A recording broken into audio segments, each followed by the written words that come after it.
Thank you and welcome to another meeting of the Tri-Valley Democratic Club. And to start the meeting, we're going to say the Pledge of Allegiance. And if you want to share, let's just share a flag here. Okay, Ellis, you want to come up and lead us, please? Sure. There you go, sir.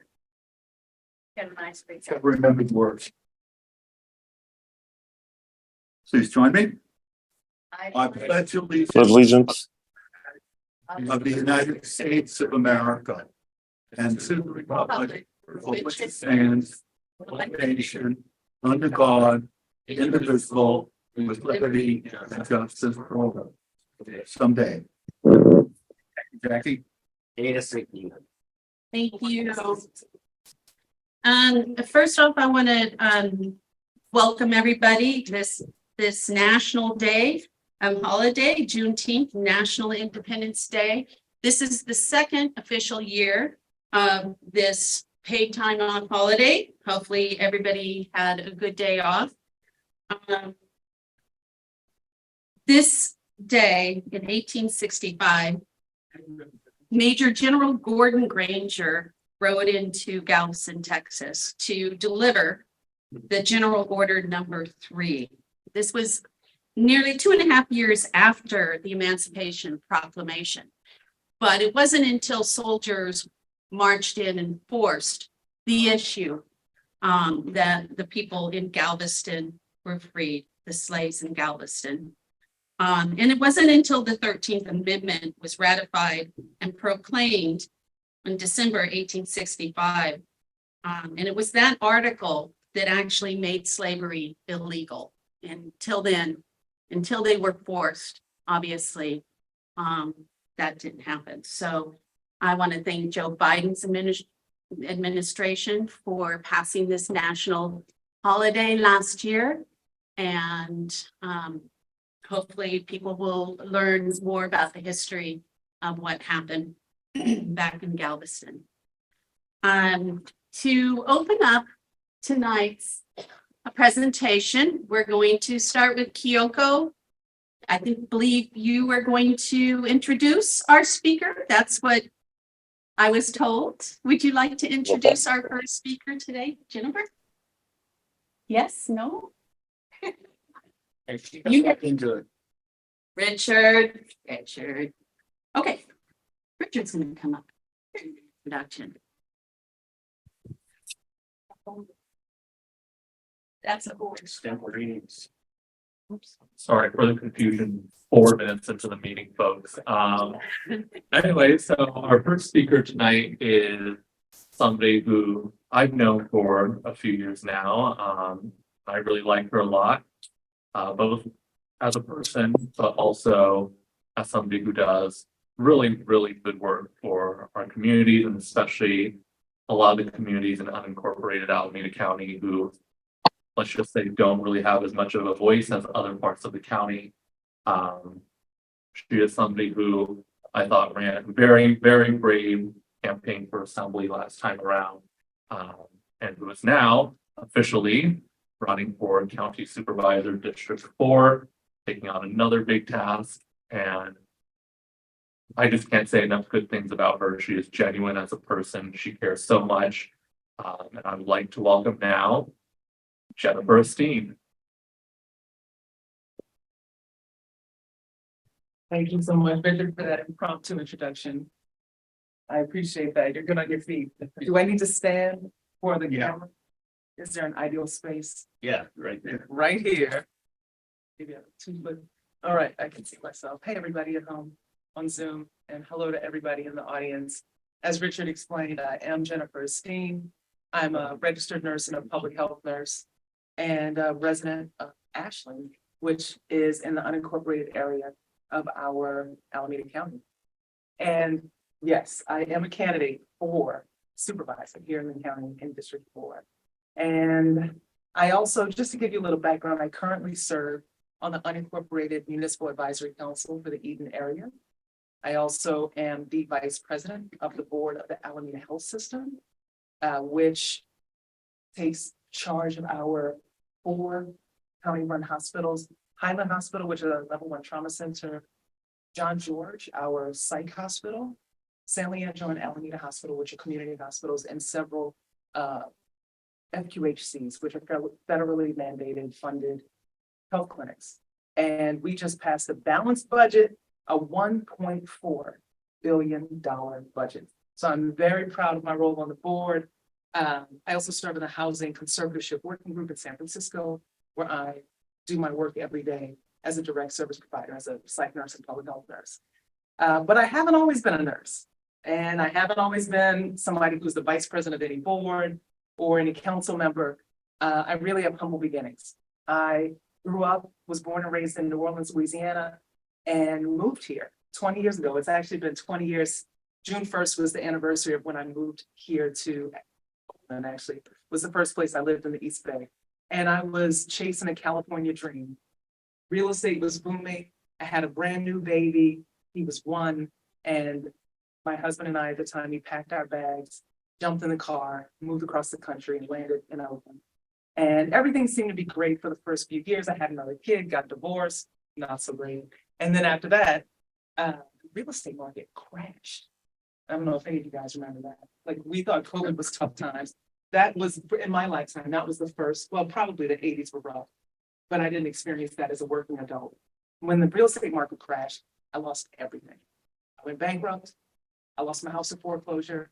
And I was really worried about whether or not my lights would stay on, whether I'd be able to feed my kids, and whether we'd have a roof over our head. And by the grace of God, I was able to put myself through nursing school in an accelerated program, came out a nurse 1 year later, and started working at San Francisco General Hospital in the psychiatric emergency room. And it was there that every single day I worked with people who were having sometimes the worst day of their lives. And when they needed help, they basically had to get arrested. They'd be placed in handcuffs in the back of a police car and brought into a locked psych unit, where I was fortunate enough to hold the keys, and the key not only to the doors, because every door was locked, but the key to people's dignity and humanity. And it was my job to help people get themselves back together, patch them up, and send them on their way, oftentimes back to the street. And 50% of our clients would come back again and again. That was a very hard place to work, very sad, and really was the beginning of me seeing the deficiencies in our public health system.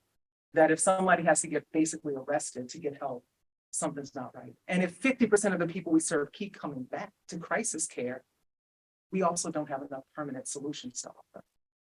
After a few years, I moved out of the psych emergency room and started working still with the same population, after 5 years to be exact, people who have severe and persistent mental illness, and I was serving them in the community. A lot of my clients are fortunate enough to be placed in boarding care homes, but to be placed in a boarding care home also means that they didn't have the ability to cook their own food, to do their own laundry, to provide a way to take their own medication. And they were very unstable. And I had relationships with clients because my office was located at the campus of San Francisco General Hospital. Well, one day a client came to me with this notice, this letter that had been posted on their door, and it was an eviction notice. And they said, getting evicted. And I had no idea why they were getting evicted, and also why they were coming to me, except that they thought I was in prison. Well, I did a little digging, and it wasn't just one person getting evicted. 41 people, all at the same time, were getting evicted because the boarding care was closing. And this was strange because the boarding care was run by the city of San Francisco. And services don't just close in San Francisco. San Francisco has a $14 billion budget and is always open, new beds and new resources. I was like, what's happening? Why is this going on? I asked my boss, we couldn't get any answers. Remember, I worked in a space where every boarding care that we contracted with came to my office. Should not have been a surprise that this place was closing, but it was. So we went to the one place we knew we could get answers. We went to the Health Commission of San Francisco. And at the Health Commission, I showed up one day with my clients and my colleagues, and we were trying to get answers. And if you go to a public meeting, you know what it's like. You put your name down, you sit in the back, and you wait for public comment. But this was urgent. People were losing their housing. We couldn't just sit back and give public comment, but they wouldn't give us a chance to speak. So I did a thing, and when I look back on it now as someone who sits at the dais, I think, boy, was I crazy. We shut down the meeting. We wouldn't let them have their meeting. As the health commissioner of the public health department for San Francisco, I say it now and I'm like, whoa, what are we doing? Well, I gotta tell you, they were pissed. They were very angry at us. They were like, you can't shut our meeting down. But we did. And we started having all these planning meetings. We were like, what are we gonna do? They're not listening to us. We shut the meeting down. The Chronicle started to pay attention. The TV station started to pay attention. The next month, we're like, they're gonna put us on the agenda. Again, pretty naive. When I look back, I'm like, boy, what was I thinking? Month number 2, we go in there, shut the meeting down again. This time, it was wild. People from the Board of Supervisors started paying attention. We had a public meeting one night, a meeting of, it was about this many people in the room. Everybody worked in the place and we were trying to figure out how we're gonna save people's homes. And 3 members of the County Board of Supervisors joined us in the room and started yelling at each other. And I thought to myself, boy, we must be onto something. Because if those important people are in here yelling at each other, something's going to give. Well, guess what? By month number 3, we didn't have to shut a meeting down. The supervisors passed 3 pieces of legislation, and they kept those beds funded, occupied, and staffed. And it was amazing. It was the moment that I knew that when you organize and you build power, you can change policy. And immediately, my union, SEIU 10-1, made me the vice president of organizing. They were like, you're the best organizer in our union because you saved these beds, you prevented these people from going homeless. Boom, we're going to make you an important person. And suddenly, I was like, okay, what's organizing? That's supposed to be a joke. But it's also true. I really had no idea that I was organizing people. I just was doing the thing that I thought was right, which is do not allow my clients to be out on the street. They deserve better. So long story short, I was propelled into action when COVID hit. I'm a public health nurse. I live in the unincorporated area, but people were dying. My neighbors were dying in greater numbers, getting sicker than everyone else in Alameda County. And I couldn't understand why. But when I looked at the data, we were browner, we were blacker, and we were poorer than the rest of Alameda County. And I thought, you know what, if I save my clients from going unhoused, maybe I can save my community by running for state assembly and passing legislation. And in June, I launched my campaign for state assembly. And in December, the 10-year incumbent announced he was going to retire. And I was like, whoa, did we just win?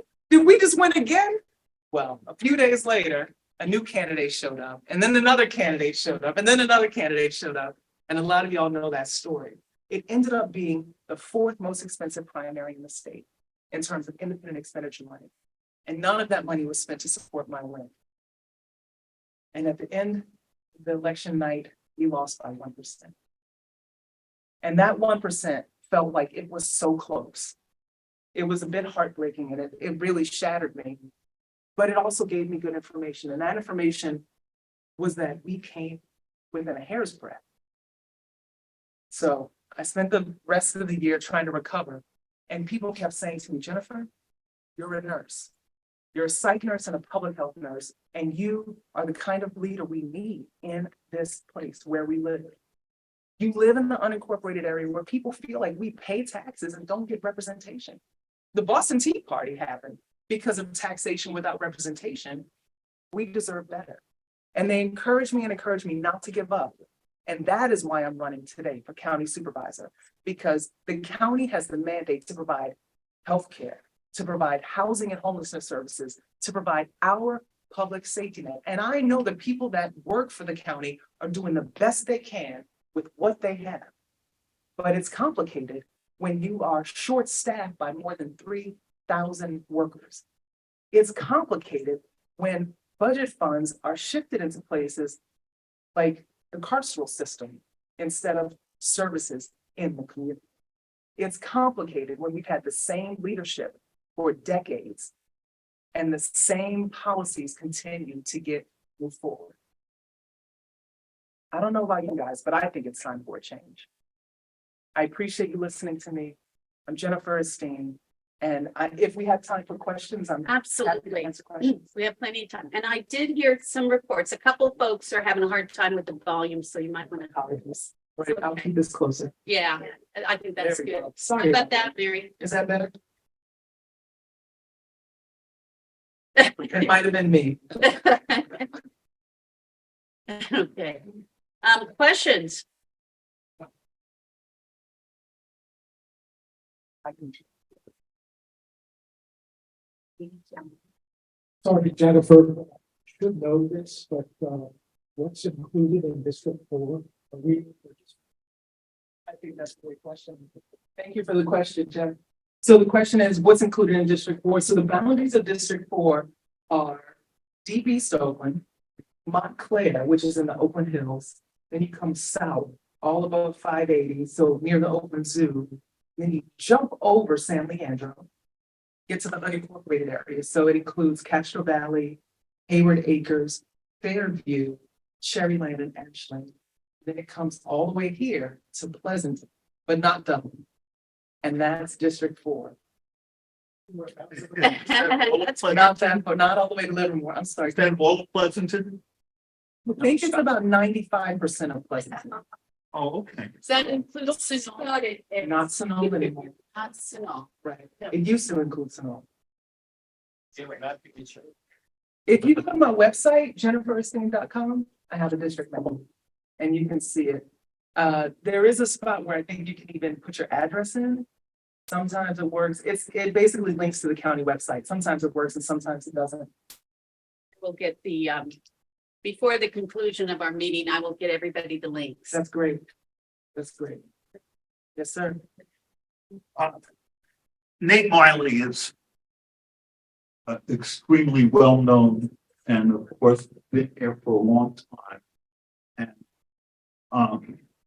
if you were knocking on the door of some voter that you didn't know how they're gonna vote, they ask you, what's wrong with Nate Miley? Why did we vote for you? What are you gonna tell them? Happy to answer that question. So if I was knocking on the door, which the last campaign, we knocked on 20,000 doors. I think I personally knocked on about 6,000 doors.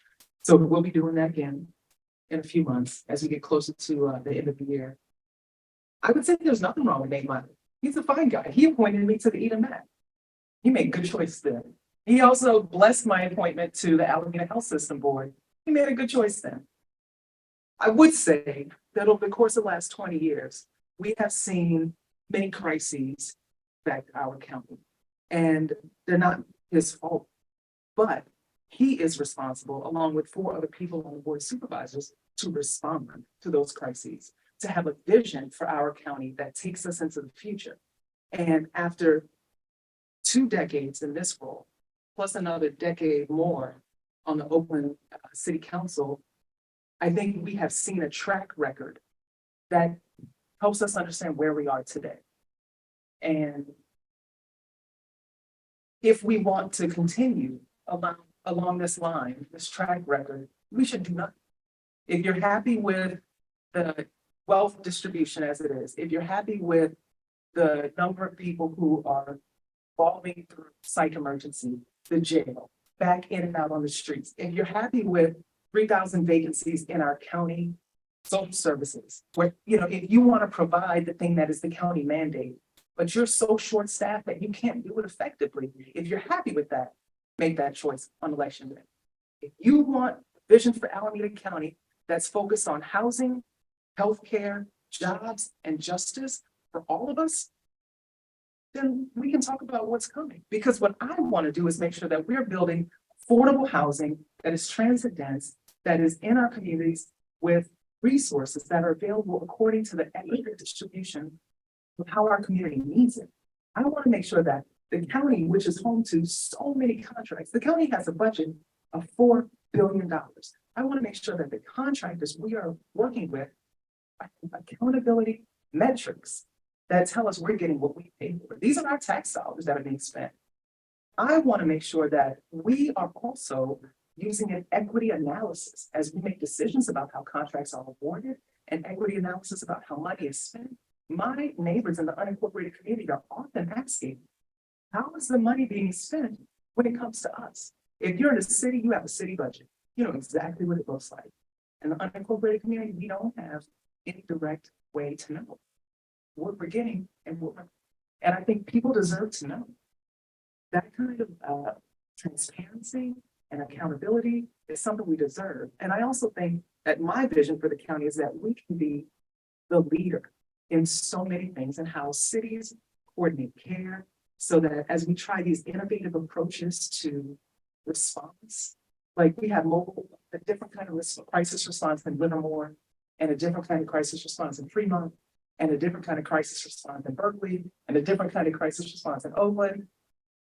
Do we even know if we're serving the same people or not? Do we know how they operate compared to how the next city over operates? And what is the crisis response like in the area? I think we deserve to have consistency and accountability time. And the county is responsible to lead that because the county is the one governing body that can reach into all of those agencies as a shepherd, so to speak, to have those conversations, to talk about allocation of resources, and to make sure it's all coordinated. So that's what I would say. Thinking about the guy at all. Yes, sir. Sounds like some of the issues that you're discussing there. And services to the. Have you talked to our new sheriff about how you are getting simpatico with her particular positions? Yes, indeedy. Yeah, that's a great question. I have talked with our new sheriff. And I've reached out to a lot of city council folks. I've reached out to every supervisor, had conversations with some, waiting to hear back from others.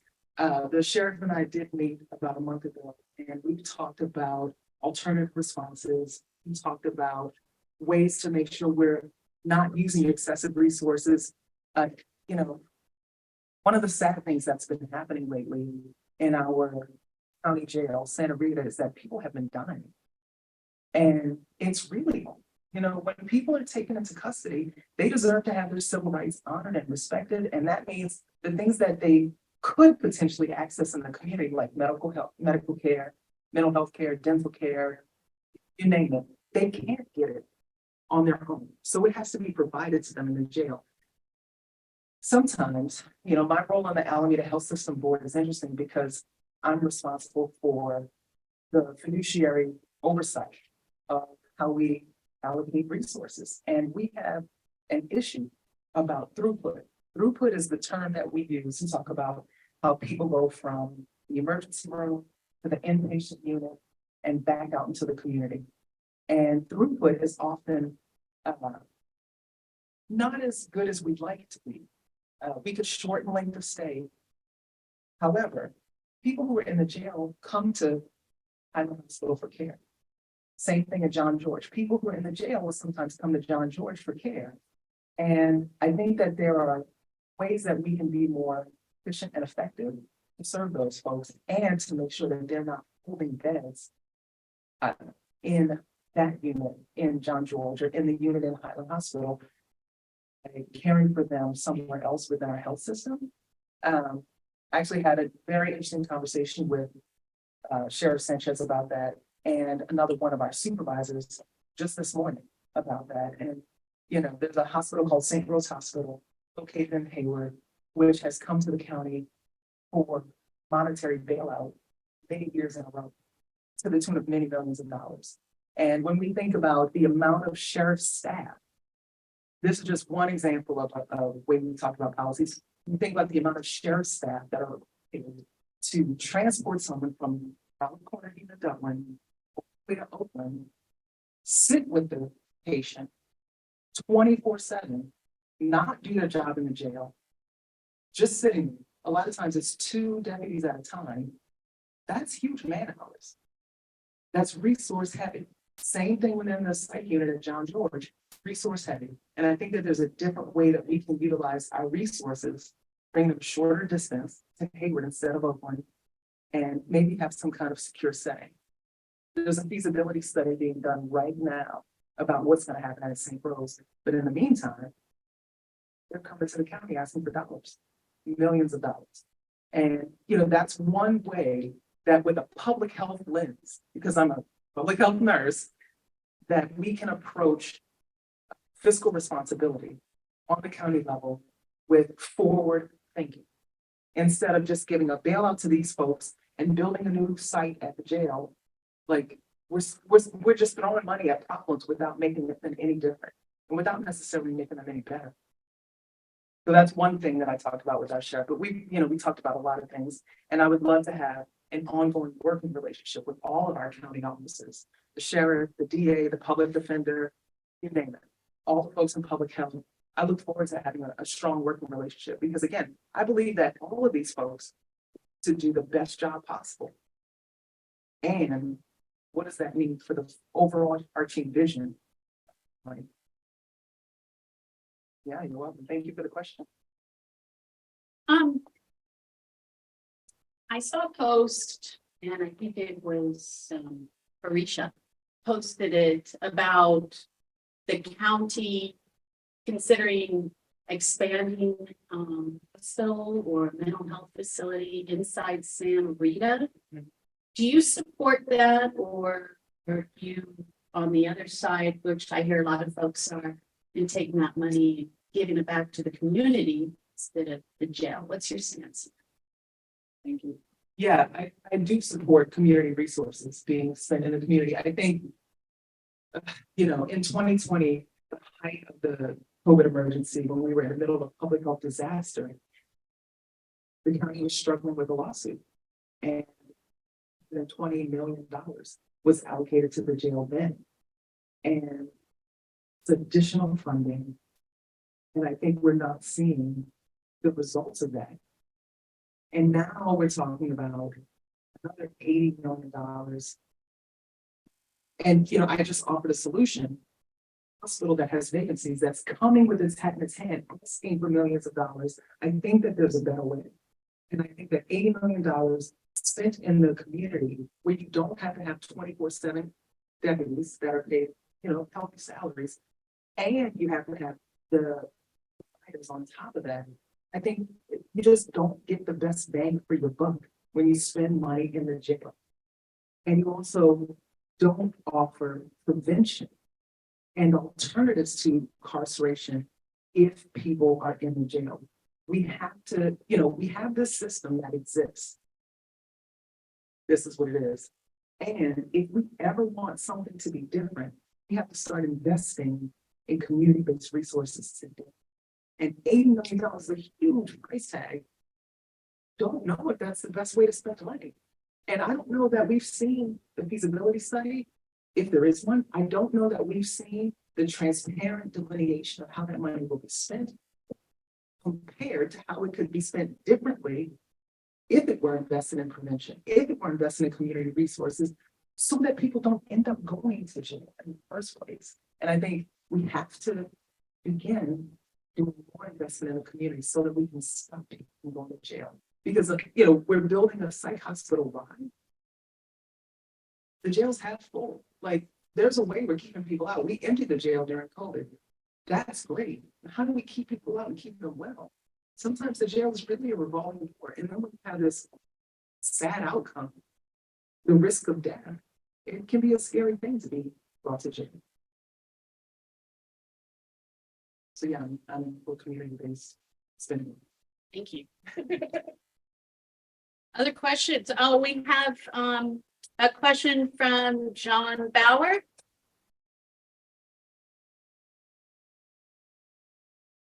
John?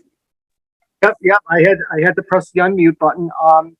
So my question is this: the Board of Supervisors will need to approve independent oversight of the Alameda County Sheriff's Department. Sheriff Sanchez, in her campaign, stated that independent oversight, or I would say oversight, is needed, and that she would support oversight of the Sheriff's Department. I'd like to know what your thoughts are and what your vision is of what that oversight would look like if you had a blank sheet of paper and had the opportunity to write up the requirements of oversight for the sheriff's office. That's a great question. I don't have all the beautiful language around oversight and the way it should be, but I'm pretty sure the supervisors approved the oversight body. And I think what we need now is funding and implementation. I think there's been a question, and I don't want anybody who's like an oversight advocate to be mad at me if I don't phrase it right. I think that the questions are you going to have an Office of Inspector General? Or are you going to have an independent oversight commission that is separate from a governmental entity? And I think a lot of people would say that they want a completely separate institution that is not a part of the internal workings of either the county or the sheriff's department. And I think if we're talking about oversight and we're talking about an independent body, then it needs to be independent. And, I think some people would wrestle with that because there's always a question about when you get to oversight, how much is it going to cost? How much does it cost when we have a lawsuit because something went wrong? How much does it cost when we say we have these folks who are uniformed officers and maybe they make a mistake? But how do you, it's the phrase, something like police your own? It's hard to do. I think we do have to have a fully independent body. And I think implementation needs to happen as soon as possible. I hope that answers your question. Any other questions from the room or on Zoom? So Jennifer, if you want to go ahead and make your closing remarks. Okay? Thank you so much, Jackie, Richard, to everyone in the club. I really appreciate your time. I appreciate your questions and your interest. To everyone at home, thank you so much for listening. This is going to be an exciting race. It's going to be a long year. And if anybody wants to know more about the campaign, you're welcome to join me on social media. It's Esteen, the number 4CA, Esteen 4CA. You can find me on, if you Google my name, Jennifer Esteen, but also jenniferesteen.com is my website. And I would love to engage with you all. If you have a question, you're welcome to email me at info@jenniferesteen.com.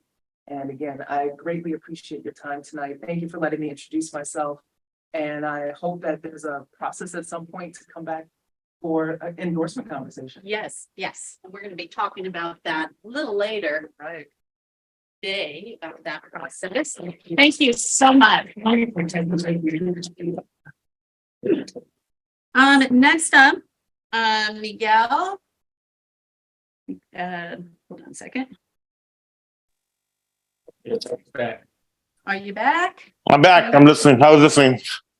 Okay, our next speaker is Supervisor Villapudua. Sir, I don't know if you had anybody to and with you today or is it... No, you know what? Unfortunately, I worked all day and wait. I was gonna have the sheriff introduce me, but he wasn't. He was tied up.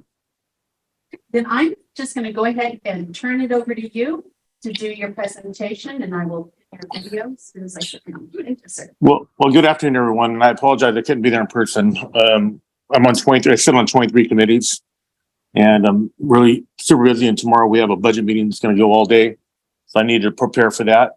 And so I got into. I became a planning commissioner in 2008, and I sat on the planning commission for 8 years. And in 2016, I decided to run for supervisor in San Joaquin County, and I was successful. And so I've been in office. This is my 7th year in office. I won my reelection in 2020 and worked hard for the community. I've dedicated my life to this position. I work 7 days a week. As I told you, I sit on 23 committees. And if I'm not in the committee meeting, I'm at an event. And if I'm not at an event, I'm usually working in the community. I'm usually on the weekends, you can catch me doing cleanups, community cleanups.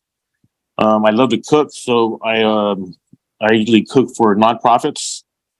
You can often catch me at the Veterans Hall, Carl Ross Post 16, cooking for the veterans on my free time. And I've worked hard for this community, and I want to take it to the next level. Run for senator. I feel like I make good decisions for the county, for the community. I work on, it's a nonpartisan position. And I've worked on both sides. I mean, there's different there's different, my board, I'm the only Democrat, put it that way. And I work well with other people.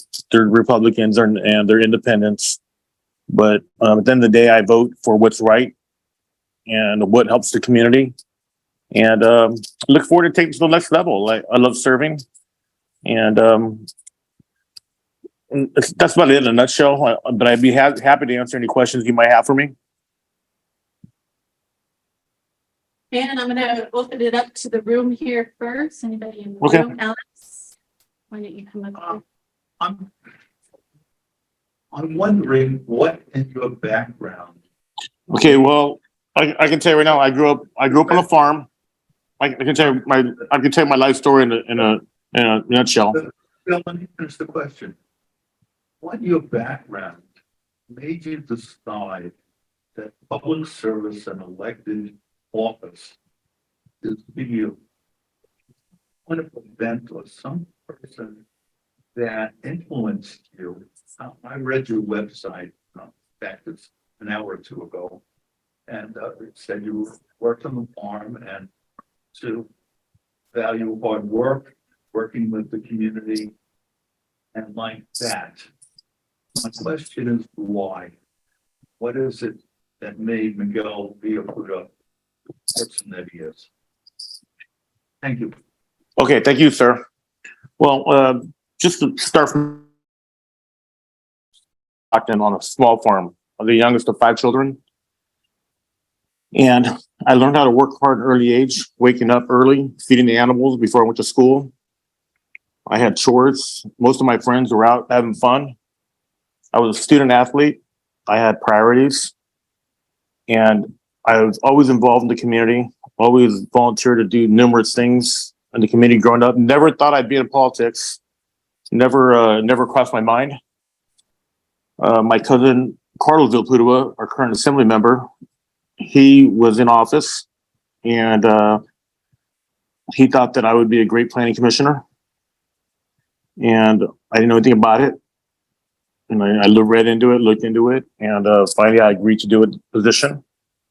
And as a planning commissioner, I got to work with different individuals in the community, wineries, people in business who wanted to make things happen in San Joaquin County.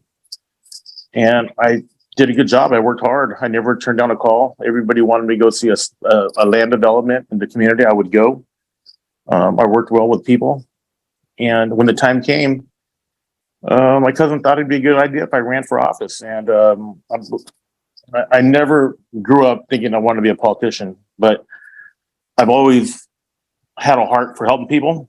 Growing up on a farm, just hard work and kind of see, how my cousin Carlos did, and he did a great job. And I said, you know what, I can do this. And since I've been in office, I think I've done. I'm not one to toot my own horn, but I've given it all. I've given my all. I work 7 days a week, as I said, and I take every call.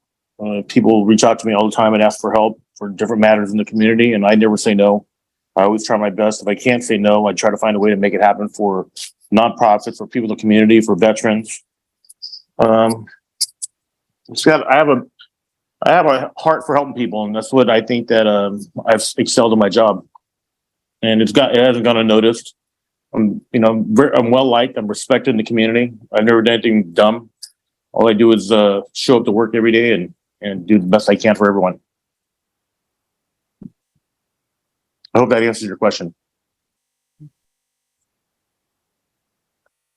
Miguel, this is Jackie. My question is, San Joaquin Valley is very, very different than Alameda County.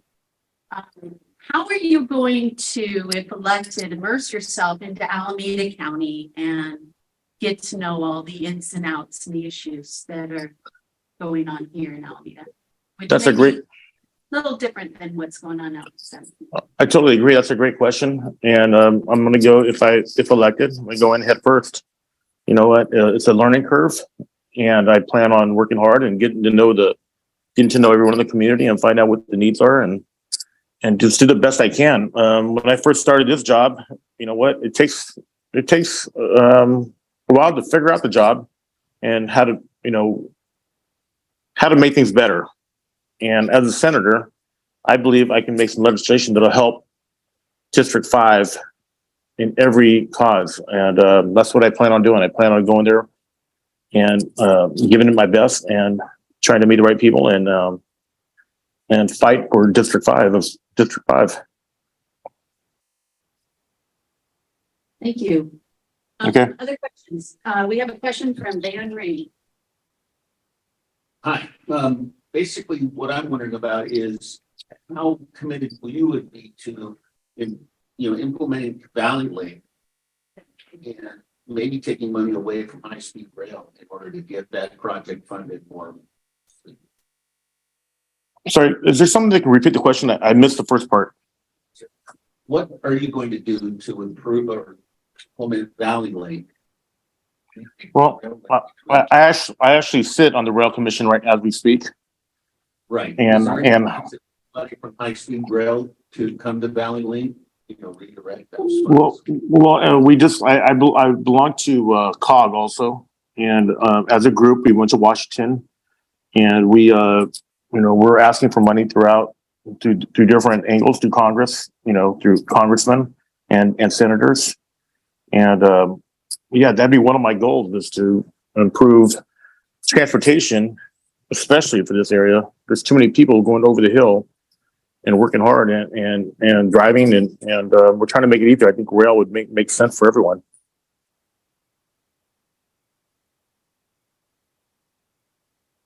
Hope that answered your question. Yes.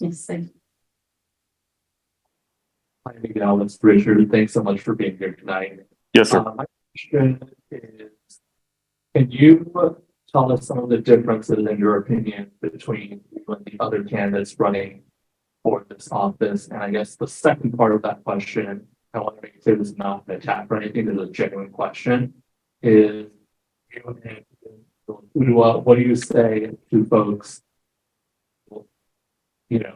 are saying, we want some new blood in the office. We don't want family dynasty in San Joaquin County and in the Tri-Valley. Okay, if my question is correct, you're saying what's the difference between me and other candidates? And what was the second part of the question? Sorry, my hearing's bad. I can't hear you that good. No worries. That's the correct first part of the question. The second part of the question was just given Carlos Villapudua's stature in the state legislature, as well as your current position and Edith Villapudua's candidacy in this race, what do you say to some folks who might question if we need like a family political dynasty in this district? Okay, well, the first responding to the first question is, I've been in office. I sat on the planning commission, and I've been 7 years as a supervisor. I know how to work with people. I've demonstrated a work ethic that's strong. My other candidates, I don't think they've been in office. I know Rhodesia has not. She ran. Edith is a very nice person. She's my, cousin's wife, and I'm sure she's very intelligent, but I don't think she's jumping for the highest position possible. I think she should have started out in a different position, honestly, but it is what it is. And, you know what, as far as the family name, I don't know what to say. You know what, Carlos I think you've done a great job as a assembly member. Unfortunately, we've had our differences and we don't communicate as well. That explains why Edith is running. But you know what, she's very intelligent, and I think that all I can say is I think that either one of us can do a good job for the community. But I really can't get into the politics of the Villapudua's the last name and what the dynasty we have, and I really don't know how to comment on that other than we work hard and we try our best. Yes, tell us. Hello? Yes. Jackie mentioned Oh yeah. that. Oh yeah. This is Ellis again. Ellis, how you doing? Jackie mentioned that San Joaquin County is different than the Tri-Valley. And I would assume that it's somewhat more conservative. Should we be looking for a MAGA Republican to be running for the same position against you? What's the score in that regard? Is the Republican Party going to be putting up a credible candidate, or are we going to see a dem-on-dem race in SB5? So the question is, you're asking me, is there a strong Republican in the race? You know what, I believe we're all Democrats. Is that correct? I mean, Edith and Rhodesia are both ran as Democrats, and I forget the other person's name. So, I'm sure the Republican Party is probably going to put someone in there, and I'm sure if they're Republican, they're probably going to get, their Republican vote. But at the end of the day, I think the best candidate is going to win, and the hardest working candidate. And I've demonstrated in my position that I'm not scared of work. I work hard and I do the right thing. I vote for what's best in the community and what's best for people of, the county. And I like to take that to the next step and take it to the Senate level and represent District 5.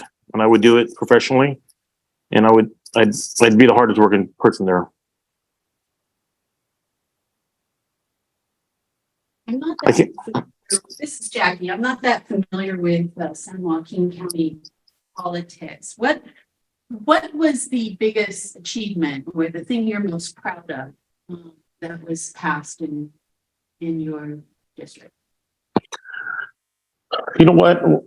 I'm big into law enforcement, and we were losing several officers to other counties. And our board voted to give our officers a 10% raise. In order, our sheriff basically came to us and said, "Hey guys, public safety is an issue. We're losing officers at the counties. We need to find some money, some funds to give our guys a raise and incentive to stay here because they were leaving at a high rate." And we worked with our county administrator, and we were able to give them a 10% raise, and the morale improved dramatically. We were able to retain officers, and we're getting more officers to improve the public safety in our streets. I think that's the biggest issue. For me personally, I believe my community engagement, I'm really proud of that. I can walk in my district and I go anywhere, everybody knows who I am and they're represented. I'm a worker. I show up to every event, and so I'm not barbecuing or like cleaning up a neighborhood or helping some veterans. That's what I'm all about. I'm about helping people and helping people who deserve it. Okay, and then okay, I see another question from Dan. As a supervisor, what parts of San Joaquin County do you represent? I represent District 1, which is an underprivileged district. It represents South Stockton. So basically, the majority of the city of Stockton is South Stockton. And the population of my district is around 300,000. And, I've tried to spread out throughout my district every weekend, try to help different neighborhoods. I have 3 community centers in my district, and I'm always at a community center, either helping people hand out food. Like I said, we do neighborhood cleanups that I'm in charge of, and we've helped a lot of veterans, a lot of senior citizens. I have a policy in my district. If you're a veteran, if you're a senior citizen, if you're disabled, we will go get a truck and we will go personally clean your backyard, take any garbage to the dump. I'm big into that, and I've helped several. I mean, since I've been in office, I would say a couple hundred people with cleaning their backyard and helping them, and they love it, and it's a big deal. And I'm very proud of that. And other follow-up question from me. So considering your community, what are your legislative priorities in running for state senate? Well, obviously, we have a huge mental health issues, and I'm not just saying in San Joaquin County, throughout California, but I want to look out for. I've been on behavioral health for the last 5 years. I sit on health plan of San Joaquin, and I believe the major issues for homelessness is mental health issues. Just today, I went for a tour of all the hospital, and they're telling us the majority of their issues are either mental health issues because of the medications they're on, the opioid issue, the fentanyl issue, And I think we need more funds. We need more employees to go fight that battle. You know, we have I've worked with many doctors and telling me the mental health issue in San Joaquin County is overwhelming. We need more funds. We need more employees, more specialists. So as a senator, I would look out for more funding for District 5 for mental health issues. And I think it'd help the homeless in a big way. Any other questions online? Hi, this is Melissa Hernandez. I couldn't find the hand raise feature, but I do have a question. I actually am the chair of Valley Link and wanted to expand a little bit more on, as a supervisor, what were your priorities then as a supervisor, and what accomplishments have you brought forward?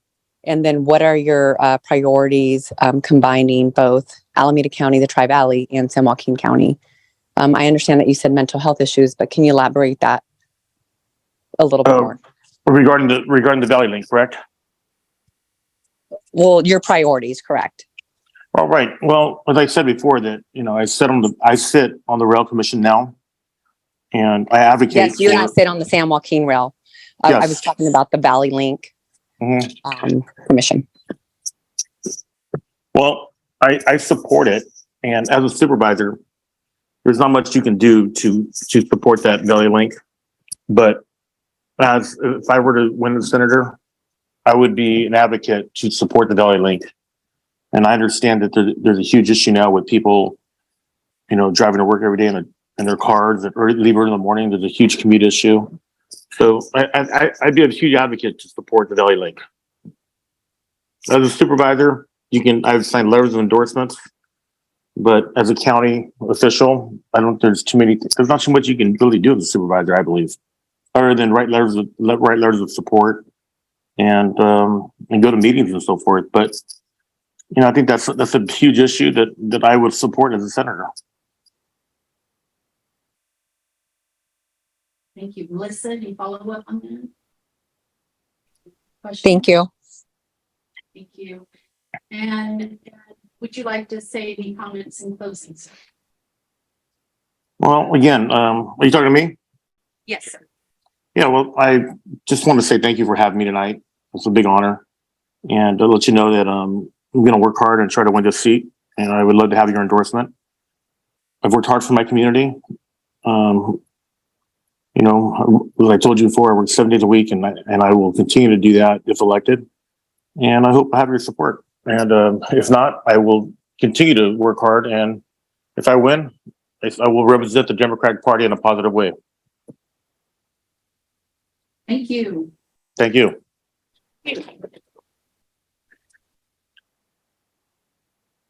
And next up, we have our first candidate for U.S. State Senate. No, U.S. U.S. Senate is what I meant, sorry. U.S. Senate, the federal Senate. And next month, we're going to be hearing, by the way, from 2 more candidates for U.S. Senate. But tonight, we want to welcome our very own club member, Jason Farmos. Jacob Farmos. Jacob, I knew I was going to do that. It's okay. I knew I was going to do that. Hello, ladies and gentlemen.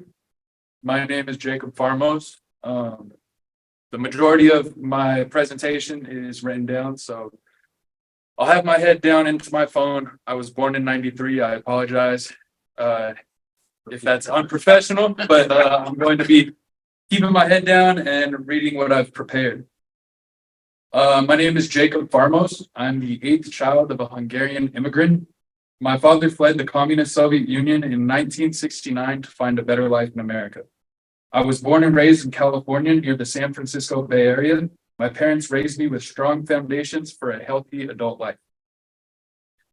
I grew up attending church regularly with my family. I started my first job at McDonald's when I was 14 years old, and I was an active member of the Boy Scouts of America for 12 years, while playing a variety of team sports throughout my youth. The strong fundamentals that I developed while growing up have guided me to become a good influence that can support our communities throughout our state.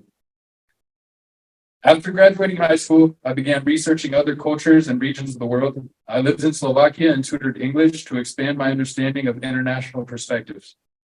Upon returning to California, I moved to Los Angeles and took acting classes to better understand the American multimedia industry. After living in Los Angeles, I moved to San Diego to reflect on my experiences while pedicabbing and working on a fishing boat. After taking some time to reflect on life, I was very proud of the various experiences that I had. Unfortunately, I realized that there's an enormous disconnect between the realm of multimedia and our more realistic world. With this understanding, I began to seek an institutional brick and mortar answer that can bridge the gap between our universe and our metaverse. Or just California and the metaverse.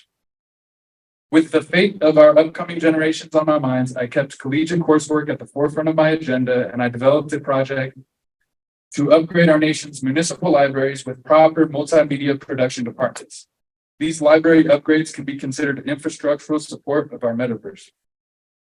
Within 1 year of seeking private funding, my research led me to discover that Senator Jack Reed of Rhode Island had recently introduced S-127, Build America's Libraries Act. This act would allocate $5 billion to the United States to be dispersed in categorical grants for upgrades of our municipal libraries. After reviewing S-127, I began to contemplate how I can wholeheartedly endorse the sentiment behind Senator Reed's act. I determined that leading by example is the most effective route to providing the proper institutional influences that are so very much needed in our online communities. So without further ado, I would like to announce my candidacy for our United States Senate.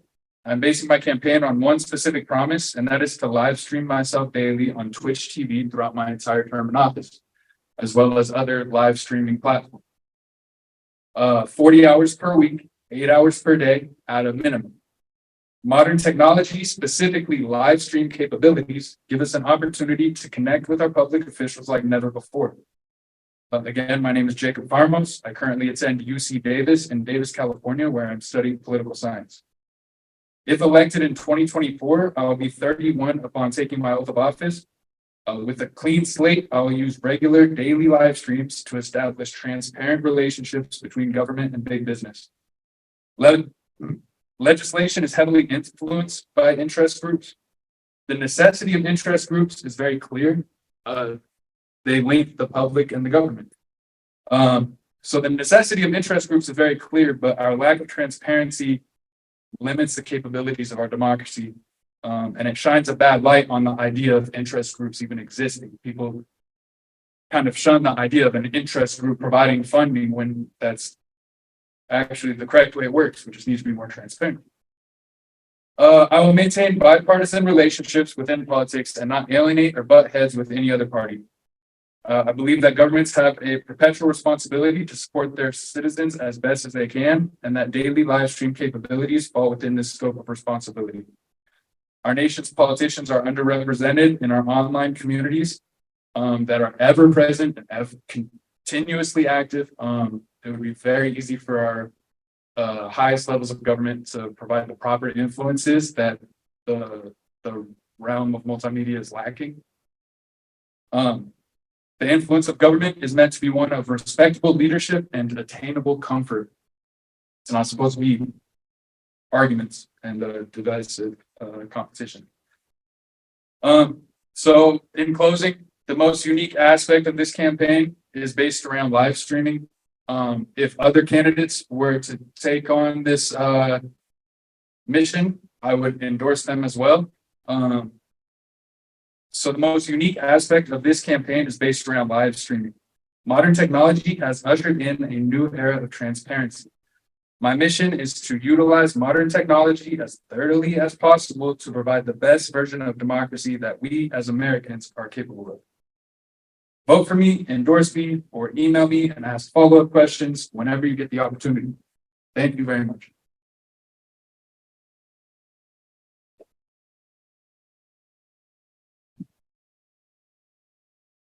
Okay, I guess one of the, Yes, Ms. Dacken, you may ask the question. I guess one of the obvious questions is why go for the big job, right off the bat. Why not start with council? All right, so this is where I'm going to compare this to studio time, right? I'm not going to freestyle, but if you send me an email, I can give you a prepared response. Okay, let me get your email in here. That's to everybody. That's to everybody. Please send me an email, and I'll respond with a prepared, proper response. Yes, sir. In your live streaming, how could you possibly avoid becoming essentially performative in light of having to fill that much time?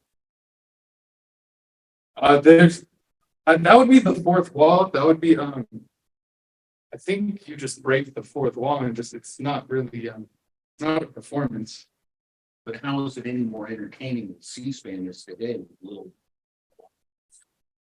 Again, if you send me an email, it's definitely not a performance. It's more of like, live reality. Yeah, reality TV. I mean, life is inherently entertaining, so I'm sure people will be entertained, but I won't be going out of my way to entertain people.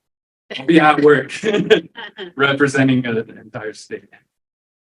So yeah, I'll probably exercise. People will probably find that entertaining. I'll eat food, I'll prepare food, and I'll sit down in front of the computer and share my screen and show them what I am doing every day. play piano, does it? Sorry, what? My cat does not play piano. No. All right. My email, Miss Guy. Yes. Let me get this. I can't do cut and paste without showing my email on the screen. Can you read the email? Yeah, no. So the email is for everybody, jacob.farmos@gmail.com, JACOB.FARMOS @gmail.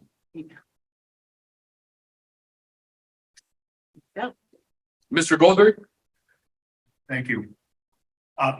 Like Dan was saying, but I'm just trying to picture this. The camera's on you all day long. Camera's on you all day long, at least 40 hours a week. Like you're saying. And most of the time, nobody cares what they're doing. Nobody cares what anybody's doing most of the time. So the question is, why would anybody listen to your live stream? Like Van and like probably most of the people here, I watch C-SPAN and I'm watching the do nothing. You know, it's worse than Seinfeld. They actually, they wander around the Senate floor or the congressional floor. I love And, Esteen. we go about doing our dishes and the laundry and whatever else we're doing all day long, waiting for them to do something. Or we put on MSNBC, and when they actually do something, somebody on MSNBC is picked up on it and says, look what Senator Jacob just did. And then it gets across. But live streaming, nobody cares. This is like, why is anybody peeping in your window? You don't do anything that interesting in a Senate office or a congressional office. I think that's a really vague question. There's an audience for everything. And this is an enormous social platform that has a huge influence online. I mean, when we're talking about mental health and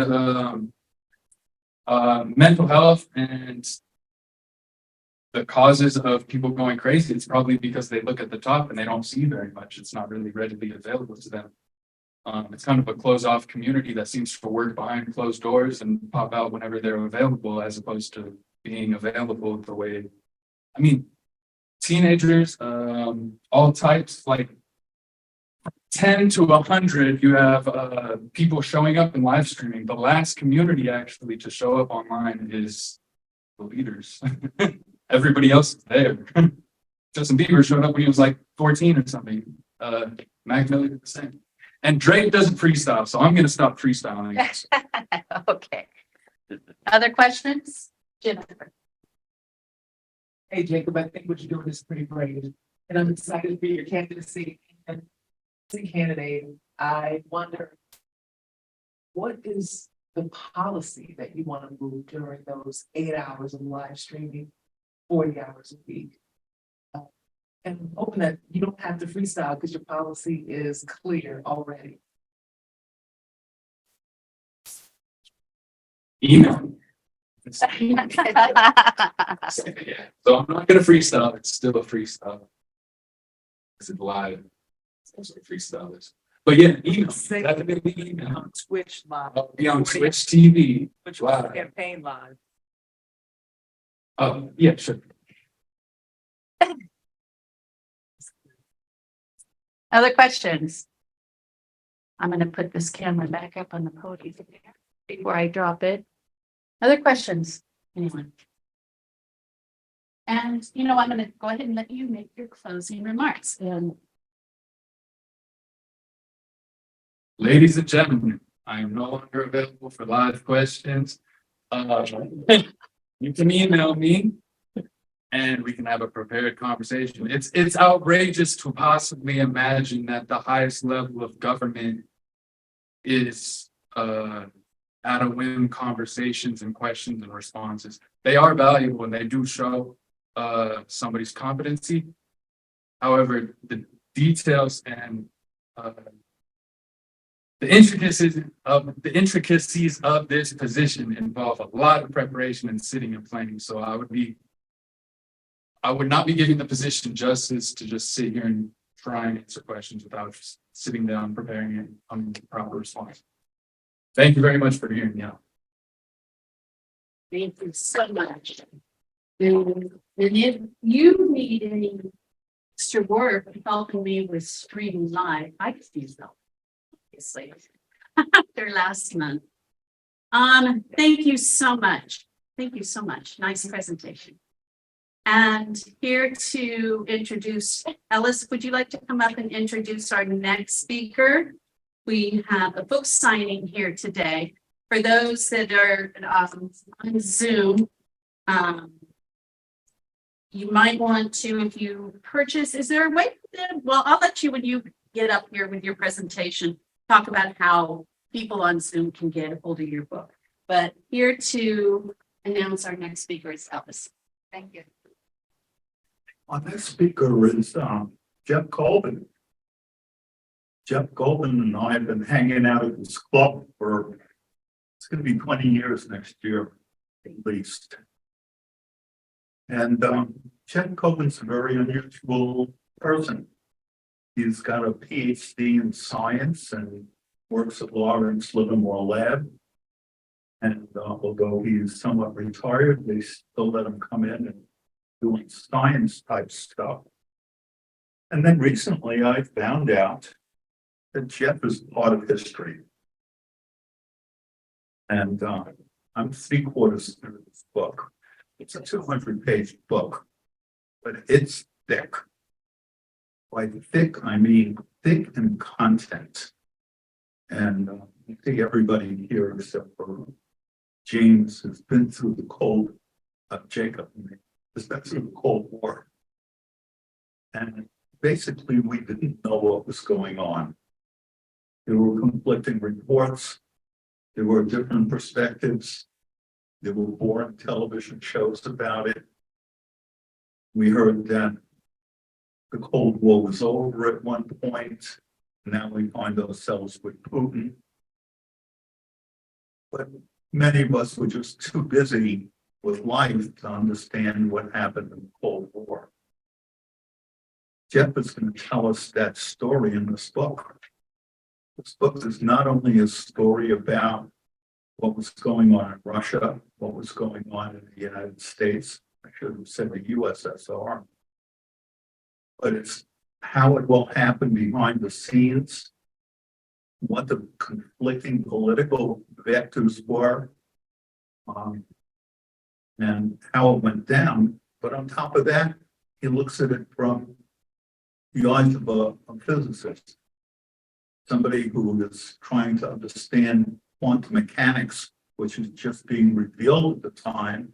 And one of the key players, person you find in this book is one of the heroes in this book, Andrei Sakharov, is not only great force toward ending the Cold War, it's a brilliant scientist.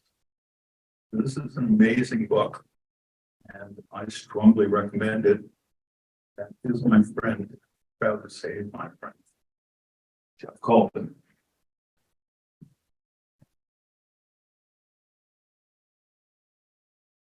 Thank you, Alice. What an introduction. I practiced. One correction, though, I think it's closer to 30 years that I've been found a active member of this club. So many of you already know me, but probably not in this context. We go to the next slide. And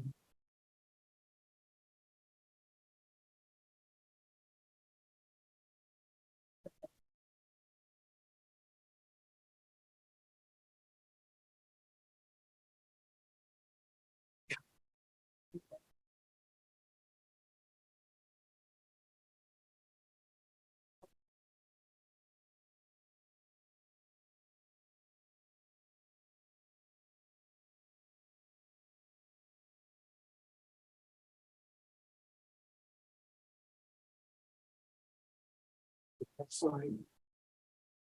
So you may be wondering what any of this has to do with democratic politics.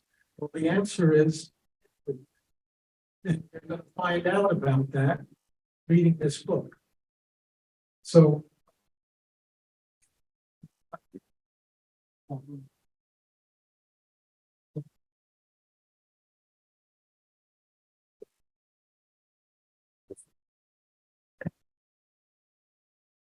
so let me just start with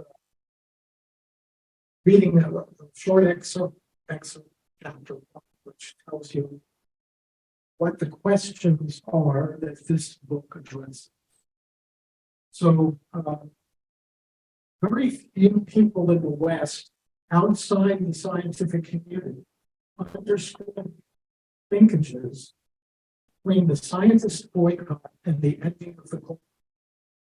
Particularly how it was not only likely to get to an ending, avoided the apocalypse of nuclear. Even now, with approximately 3 decades of as of his writing, after the dissolution of the Soviet Union, fundamental questions remain unanswered. What is the linkage between the scientific worldview and the idea of democratic government? How, when, and where did this rise historically? How did this idea spread to the Soviet Union? How is this linkage further expanded to linkages to fundamental human rights and peace? How were these ideas incorporated into policy decisions taken by the U.S. and USSR? What role do scientists play in influencing these decisions on both sides? What constituencies in the U.S. opposed linkages? What role did the nuclear arms race and attempts to control it play in the thinking on both sides of these issues? What prompted the scientists boycott? Was it effective? How did it contribute to bringing a peaceful end to the Cold War? What role did scientists play in the initial military disengagement just after the dissolution of the Soviet Union? Finally, and perhaps the most important question of all, as we go forward into a world facing even more apocalyptic to human existence, why did this disengagement fail to last in the aftermath of the Cold War? So we're not going to answer those questions tonight. And that would require a whole semester's course, basically, or at least reading the book. But all I'll do is take a few minutes this evening to introduce to you some of the main characters that you'll meet in the book. So we start with Stephen title up there. So the linkage between science and democratic government developed all the way back in pre-revolutionary America. The three principal people responsible for making this linkage are shown here. On the left is Benjamin Franklin, who is in fact the first American physicist. It was no accident that he was selected by the Continental Congress to go to France to raise money to support the mission. He was successful in this mission only because he was preceded by his fame as a scientist. He conducted the experiments and published those that formed the foundation for the understanding of electricity and formed the basis, the foundation for the laws of electricity and magnetism that followed century. But it was because of his fame as a scientist that he was so well received in his mission to Europe. Gained entry to the king and the prominent decision makers that brought the French into the war that were so wholly due to Benjamin Franklin. The second person we see here, the founder of the Democratic Party, Thomas Jefferson. He made this linkage explicit in the first two sentences of the Declaration of Independence. First throws the concept of divine right and says that the foundation of democratic government is the laws of nature, natural law.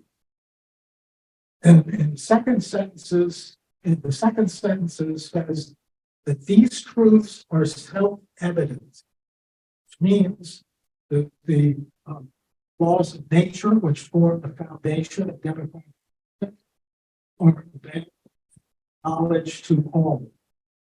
You don't have to depend upon the king, the emperor, the archbishop to tell you, reveal the laws to you. And finally, the other prominent person at this time is Thomas Paine, political philosopher, who became known as the pamphleteer of the. He made this linkage really explicit in all his writings, particularly in his now famous book, Age of Reason, where he makes clear the connection between the operation of science and the operation of democratic government. Next slide. So the linkage between world peace, arms control, and democracy developed not in America, but in the Soviet Union 2 centuries later. And the key player in that role, in this book, is, as was mentioned earlier, is Andrei Sakharov, physicist, was born in 1921, and shortly in 1989, before the Cold War ended. He first rose to prominence in the Soviet Union because after his PhD degree, he went right into during the Second War, right into the Soviet weapons program. He is voted as the developer of the Soviet thermonuclear weapons capability.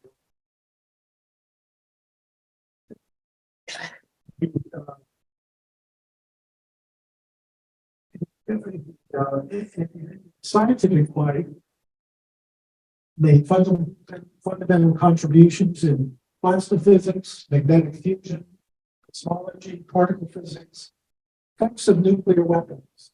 And it was here in particular that he became concerned about the threat to the existence of humanity and the environment, the Earth itself, by lack of control of nuclear weapons technology.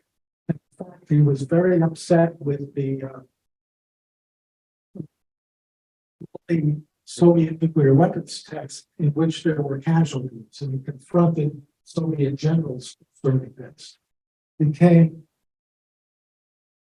active in arms control efforts. He made the suggestion that he made the proposal and led to a breakthrough in concluding a limited test ban treaty in 1963, one of the very first arms control agreements between the Soviet states. More importantly for our story, he got very active in the dissident movement in the United States through his work on their weapons arms control. And Sorry, that was an accident. So, you might want to pull the mic just a hair away from you. Some people are saying it was a little muffled, maybe because it's so Oh. close. Sorry. the most important thing he did that helped with the final end to the Cold War is he brought together all the disparate threads of the Soviet dissident. Read more about this in my book. For his efforts, he won the Nobel Peace Prize in 1975. Of course, this alienated him from Soviet leadership. Something. He co-founded the Helsinki Watch Group of the USSR. It was basically a group that looked after Soviet compliance to the Helsinki Accords, which established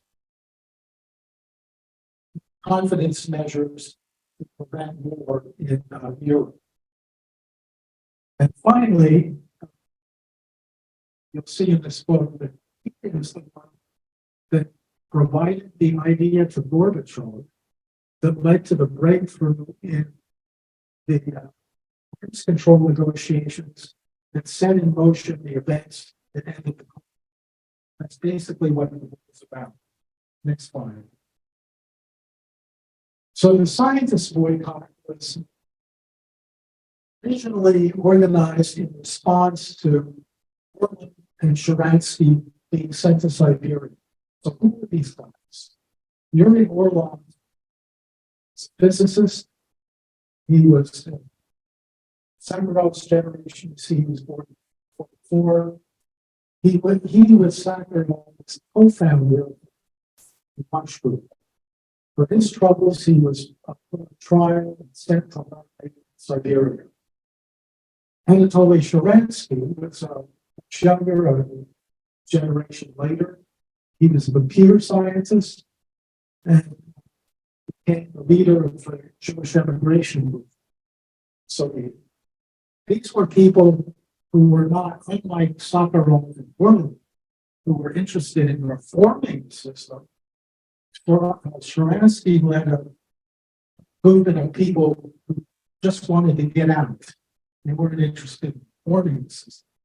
The main thing that Sakharov accomplished was to bring these two groups together for a common goal.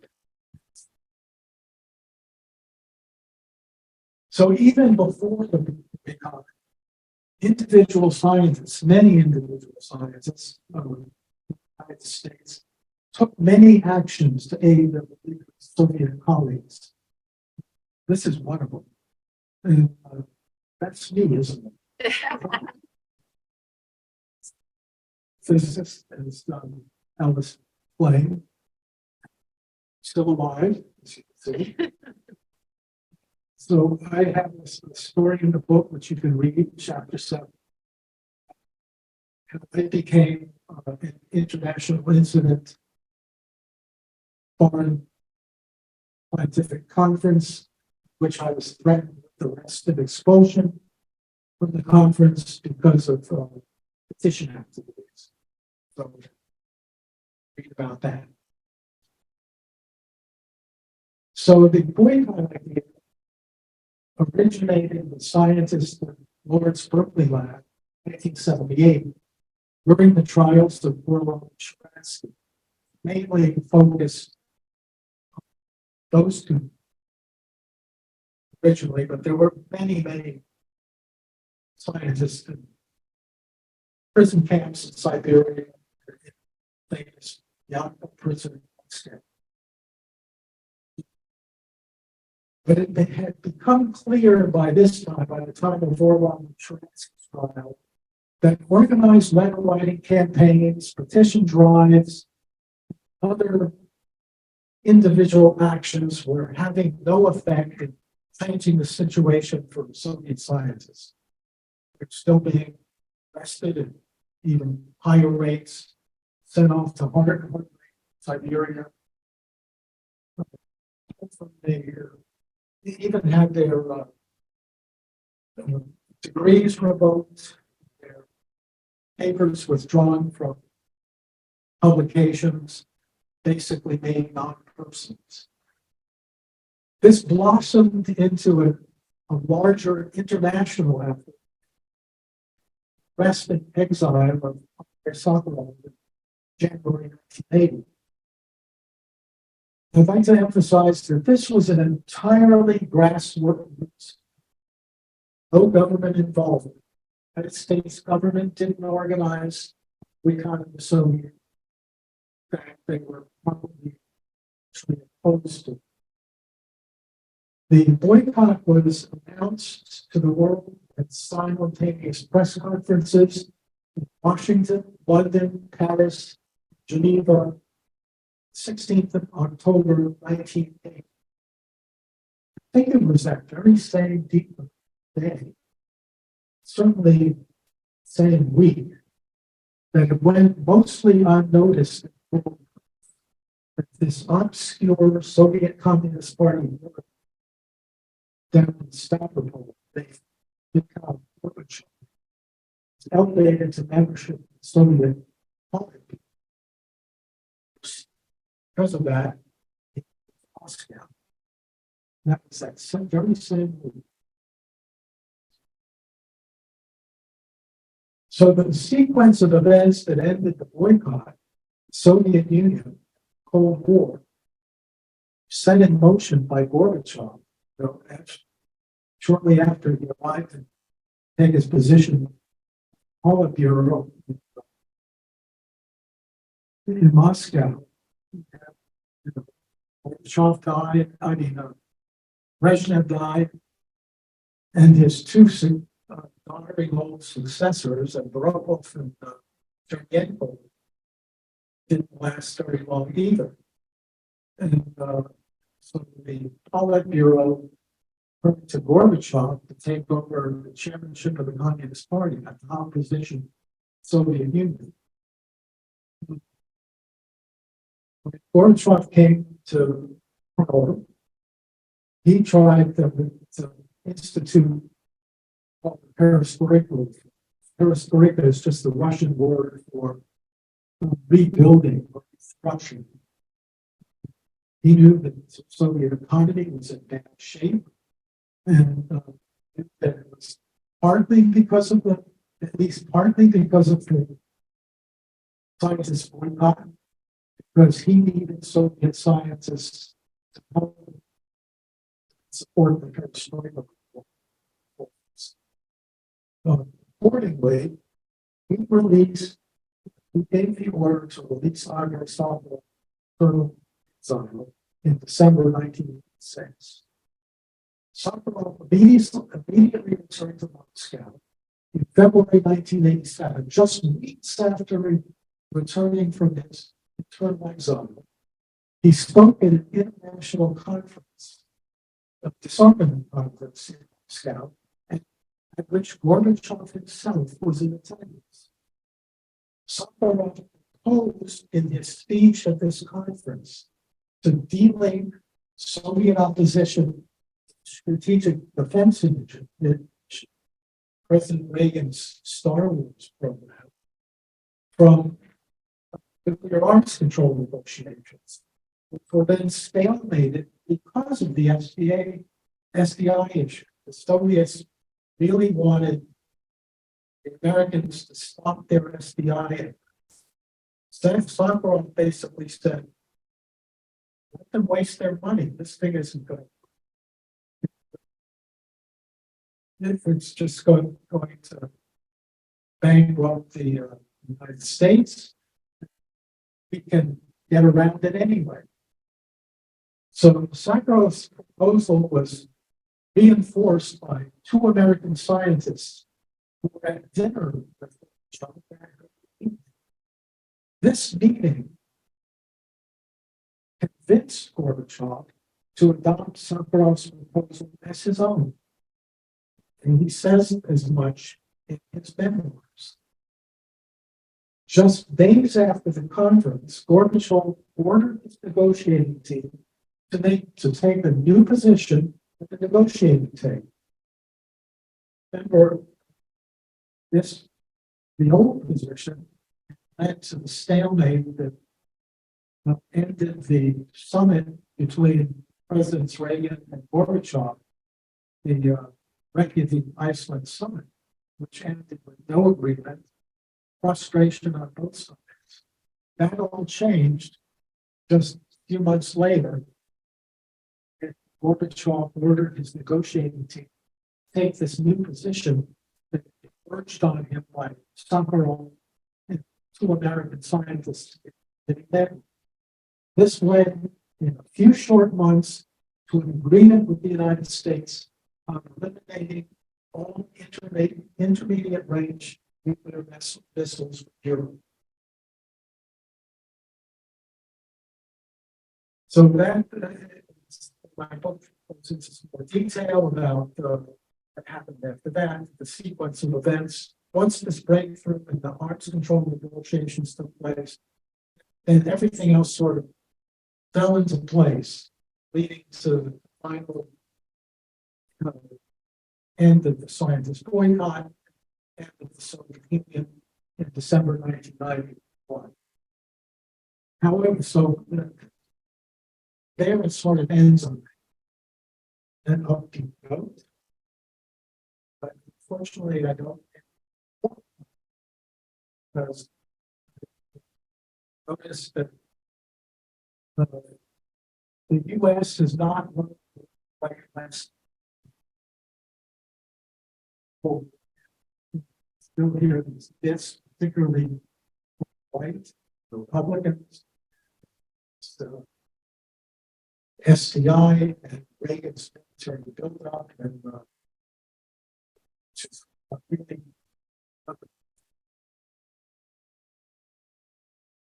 thoroughly debunk this notion.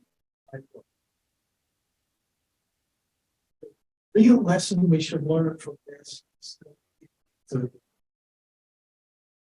adopt the lesson that Sakharov spent his life teaching us, to strengthen linkage between science and the long-term health and benefit. Thank you for your time and attention. My book is available at the back there. It's right here. And for those who are zooming in, you can go to your favorite bookstore online. You go to my website, jeff.net, see a link to where you can purchase the book. So again, thank you for your time and attention.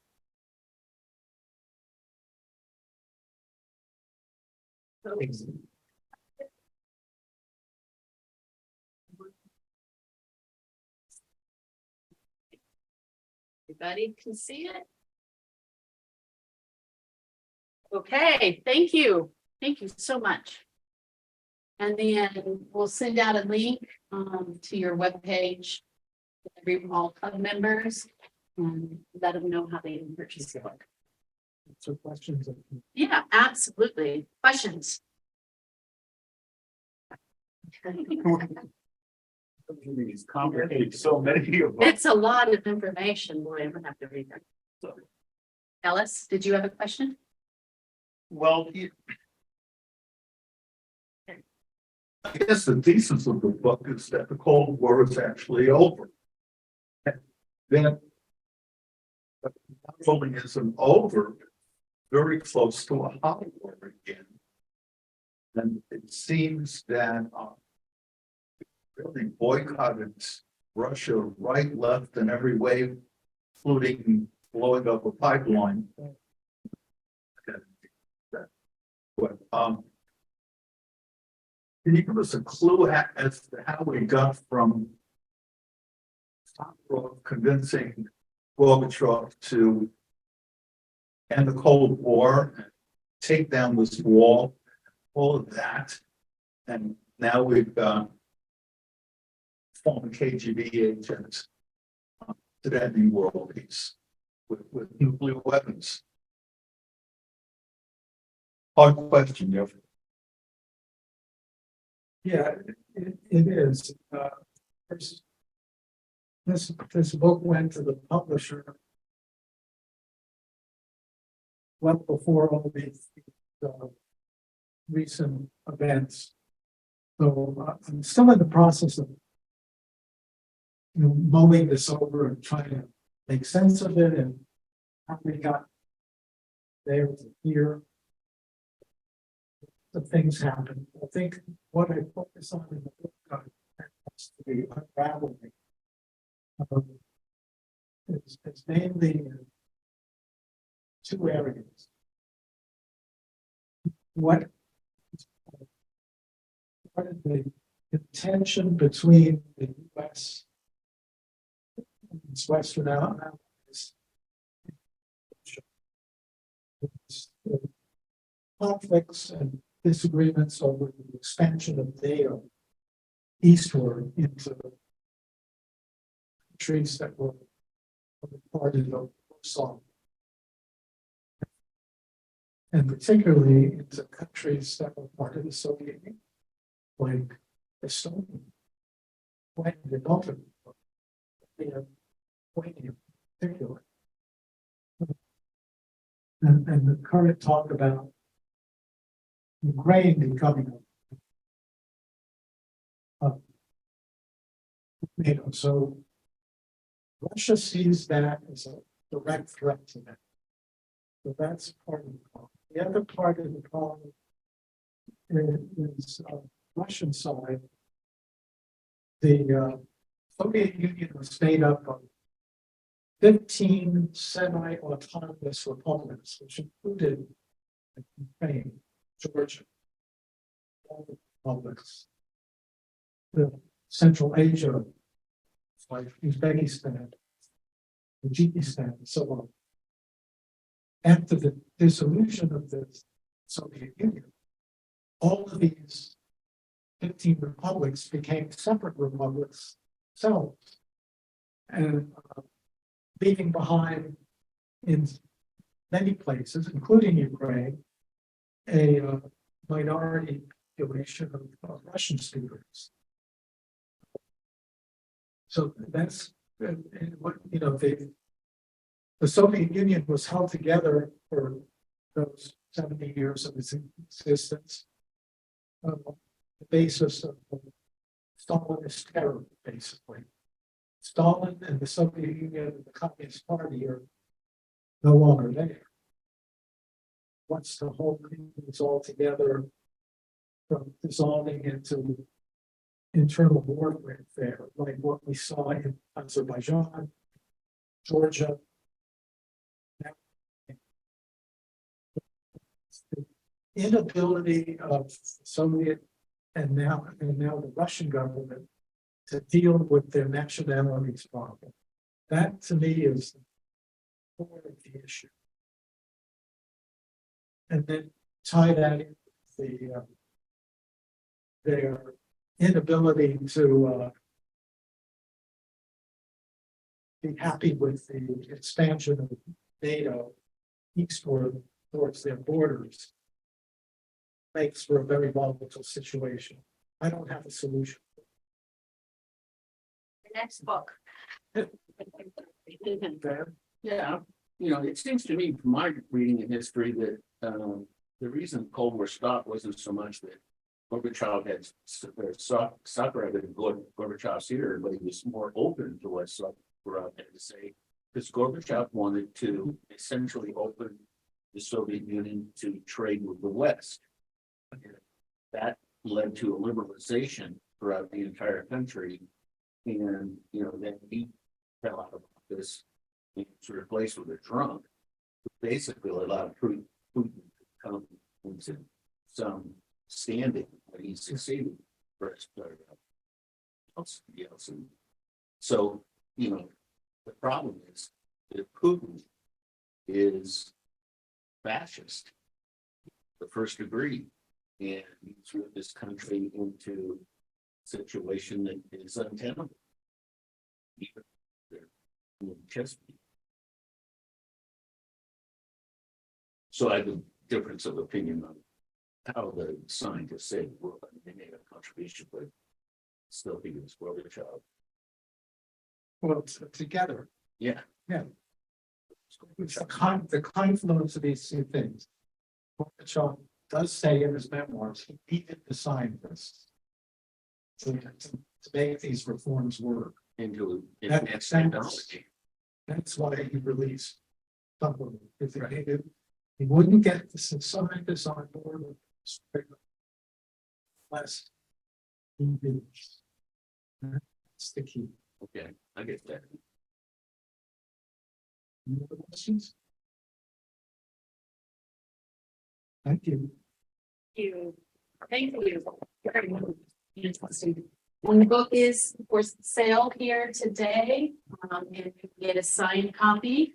And then we will post information for those of you online how to get your copies. As far as club business, the pre-endorsement, I did receive an email from the California Party stating that the pre-endorsement conference, they did get our registration. It was uploaded.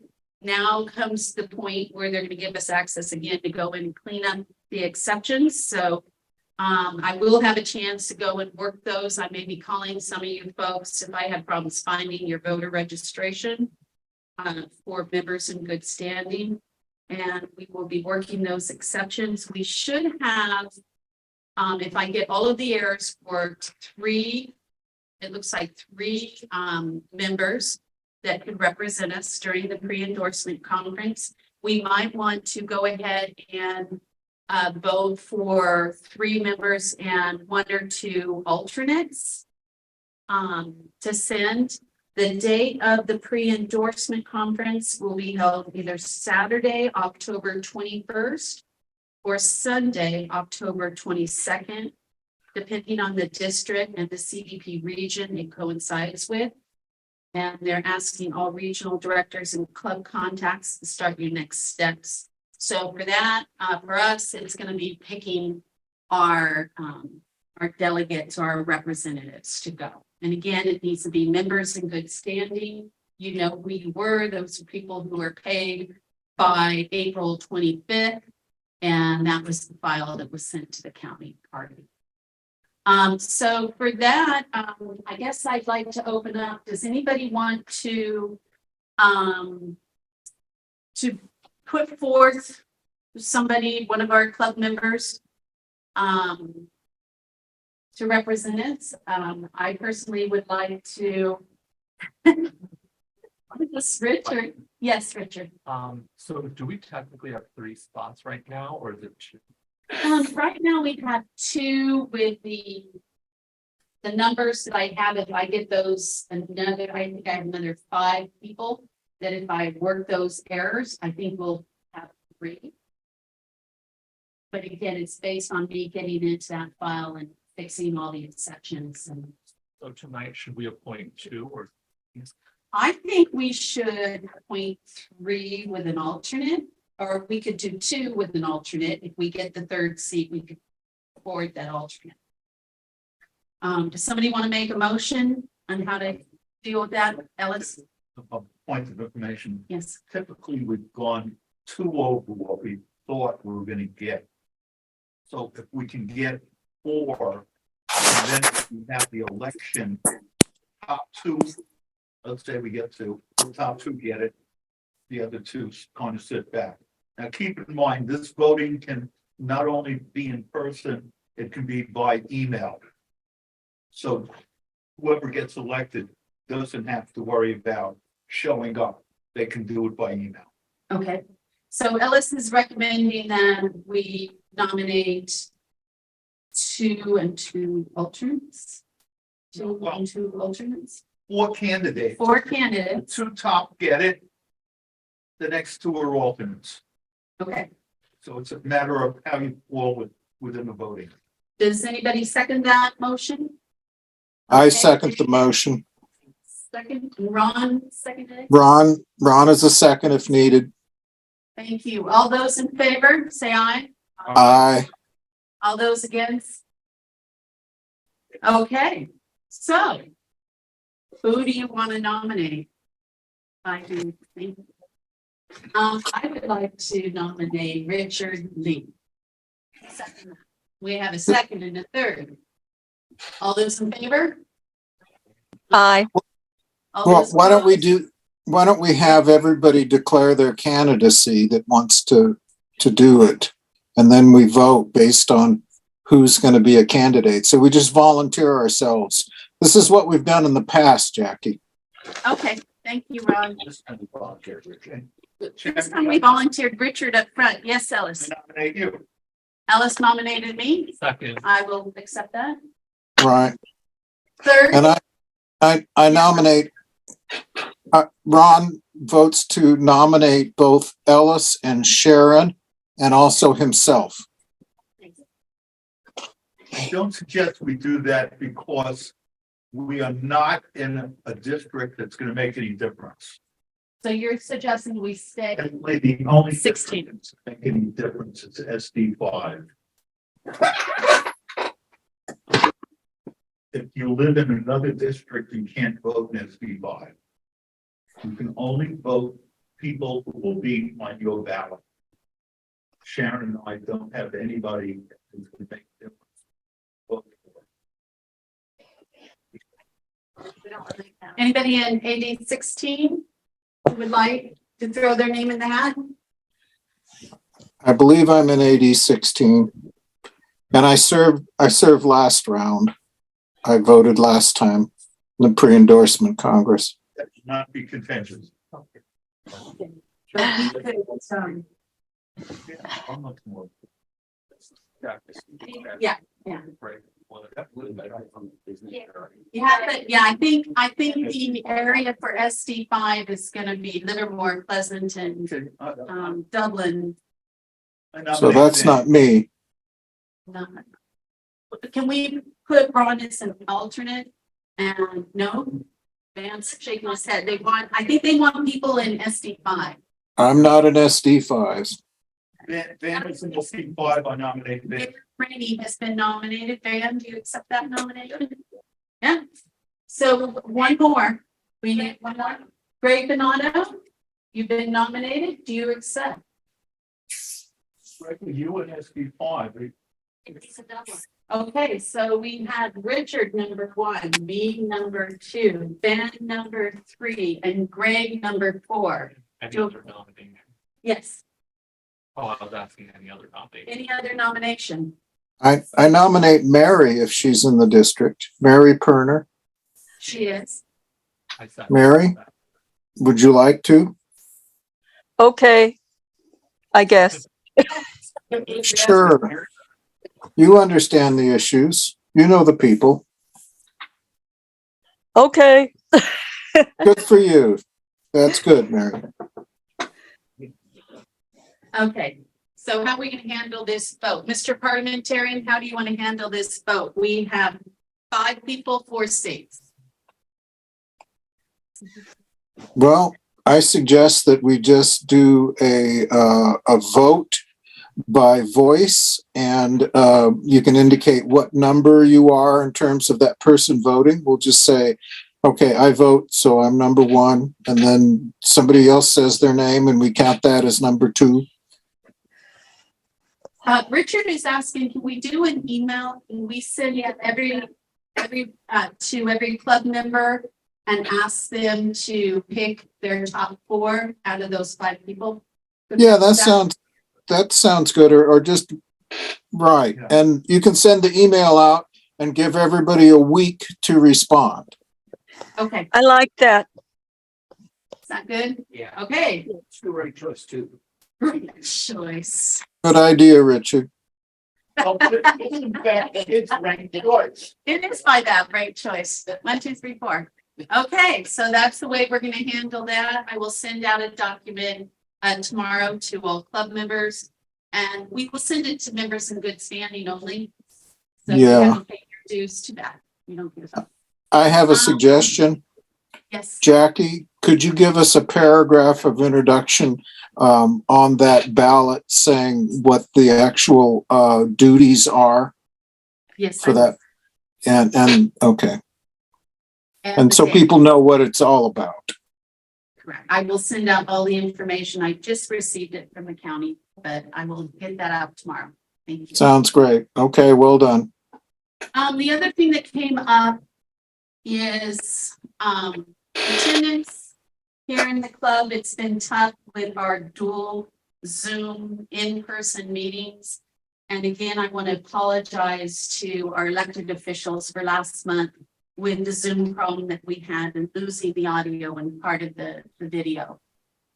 It was raised to me that potentially we want to go back to having just Zoom calls and not doing stuff in person. Either that or having everything in person and not doing Zoom. And I wanted to bring this to membership. It's not my choice. I know we've had some issues. I'm sure it's me and my computer, but things happen with technology, and I want to bring it open for discussion. Anybody feel strong? I guess unmute yourself and let's have a discussion about that. Should we be back in person, Zoom only, or stay hybrid? Anybody have strong feelings about that?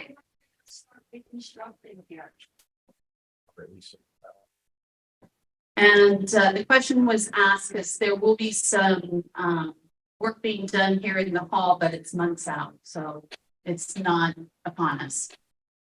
Anybody have strong feelings about this, Ellis? Here, I'll bring it to you.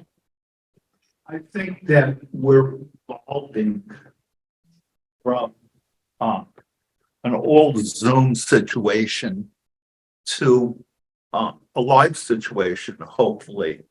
One of the things that people got from this club is the social interaction. And as we all know, the social interaction on Zoom is very minimal. As soon as you have 4 or 5 people on, you can't have a private conversation. But those of us who do show up in person do have private conversations. And that's part of the reward for being part of a democratic club, is you develop these personal relationships. And I know I personally like seeing people, touching people, seeing the body language and seeing how they really feel. You really can't tell how somebody feels on Zoom. So I think that we're evolving toward eventually, I'm hoping in a year from now, we'll be all live.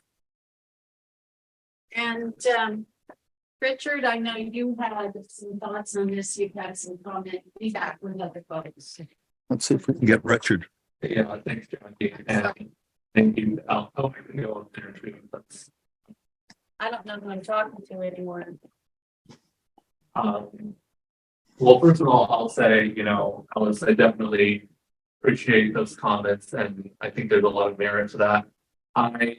In my personal opinion, I tend to disagree a little bit. I think my personal preference is we go back to all virtual. If it's the strong will of the club, then that's out of my hands, and we can stay hybrid or we can go all live. But my strong feeling is we go back to all virtual. I've personally been concerned about the dwindling turnout of our club meetings. I remember when we used to be on Zoom, we could get 25, 30 club members on the call, and it would be very regular and very easy to do. Now we struggle to get folks in the room, we struggle to get folks on Zoom. Overall turnout has declined. And yes, part of it that it's summer and people are traveling and doing things. I think part of the pandemic has taught us that there are some practices in life that are not going away soon. Part of it is more of a dependence on virtual Zoom and meeting people digitally. And I am not totally against obviously having club events, like if we do picnics or parties or things like that, then obviously that makes sense to be in Zoom and I need to be in person and we can still have that connection. For the sake of turnout, I am a little bit concerned that we are not hitting anywhere near those same levels. And so I personally, for those reasons, would support going back to all virtual. Okay. Other comments, other thoughts in the room, in the Zoom? I Go, have Mary. a comment. Yes, Are you talking to me, Jackie? yes, Mary, is that Mary? Okay. So I'm very ambivalent. I love meeting in person, but I agree with Richard that we probably should go back to Zoom. And the reason, there are lots of reasons. COVID got us going, but now we have the high price of gas. We have concerns about the environment through driving, all of that. I suggest that we do our meetings on Zoom, but have more things like the picnic. Maybe instead of once a year, have some kind of get together, picnic, Christmas party, and maybe a couple of things in between, maybe 4 times a year, so we can interact and have those private conversations that Ellis would like to have. That's my thought. Okay. Other comments? Ron has a comment. Yes, sir. Okay, I'm very strongly in favor of keeping it as open as possible to as many possible people. So therefore, I'm coming down strongly in favor of the hybrid, which is currently what we have now. I agree very much with Ellis that it's an important aspect of political persuasion and political strength and progressive action to be able to work with people and to be able to see people and to be able to see their emotions and their feelings as portrayed in body language. And this is one thing that we're really getting away from in terms of society in general, is the humanity of meeting and dealing with people. So I think that those who want to meet in person, and I'm very strongly in favor of that and wish that my heart would let me do that. I'm having heart problems tonight, so I can't be there. But I think that we should also have a platform and an opportunity for those who either can't make it due to economic or physical difficulties or prefer the virtual meetings, as some of our younger members do, that we leave them both open and essentially just go with whatever skills that we have in terms of getting the Zoom stuff going. And Jackie's been wonderful over the last couple of years in doing our Zoom. And so I see no reason to stop that. But I also really feel that politics is an in-person affair and that I would like to have as much opportunity for in-person meetings. And especially when it comes to elections, we would like to have meetings between 2 or more candidates that are in a forum. We had wonderful, just before the last election, we had all of these wonderful meetings with the candidates talking to each other. We've had 4 or 5 candidates lined up over the years, and I think that's an important thing. If we go all Zoom, I think we lose that venue to be able to have live interactions between candidates. Well, I think Yes. Jackie, Yes. did somebody want to? Does somebody else want to speak? Zoom? Yes, we would hold out for hybrid meeting format. It's worked for us for. We can't make it. Who's speaking? That's bad and Phyllis. Oh, nice to hear from Thad and Phyllis. Yes, hybrid would sounds great for you guys. Yes, Richard. Question, do we want to also add this question onto the ballot for reinforcement, so we can let general membership pass? So Richard is recommending that we add this question as well to the ballot. Is anybody opposed to posing this question to the entire membership? Anyone? Okay, and that's what I'm going to do. So look for that. Thank you for sharing your opinions and feedback on that. And then we will put it to membership, and whatever you guys decide, that's what we'll do. Treasurer's report. Do we have any additional? And Alan's gonna come running up here. About any other business after the treasurer report? We're pretty close to the end of the meeting. Okay, last month, we had an income of $80 for dues. Credit card fees were $3.54. We made a donation to the, We the People. We the People. Of Calios. And we spent $16.94 on meeting supplies, which gave us a total expense of $270. We were negative $190.48, and our ending balance is $2,706.72. Thank you. And we have 75 members. Minutes. Yes, and we have the minutes from Ellis and the political director report.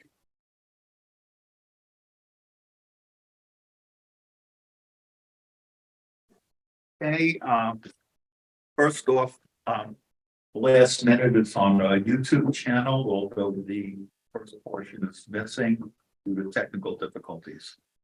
Jackie called the meeting to order, and we recited the Pledge of Allegiance.